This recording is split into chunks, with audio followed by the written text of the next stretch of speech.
In this video, I'll show you how to fix the Valorant connection error VAN79 quickly and easily. Method 1. Restart your PC and router. Sometimes, a simple restart fixes the issue. Restart your computer and your internet router. Method 2. Run Valorant and Riot Client as administrator. Right-click the Valorant shortcut or Riot Client. Select Run as administrator. This helps with permission-related issues. Method 3. Check your firewall and antivirus. Make sure Valorant and Riot Client are allowed through your firewall and antivirus. Temporarily disable antivirus or firewall and try running the game to check if they are causing the problem. Method 4.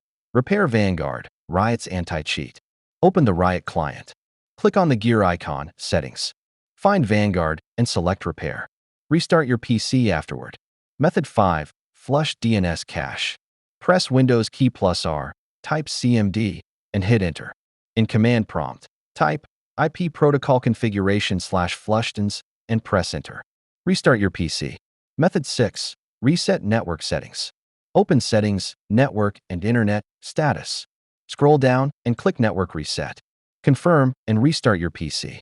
Method 7. Reinstall Riot Vanguard and Valorant. Uninstall Valorant and Riot Vanguard from Control Panel, Programs and Features. Download the latest installer from the official Valorant website and reinstall. Thanks for watching. If this helped fix your VAN79 error, please like and subscribe for more Valorant tips and fixes.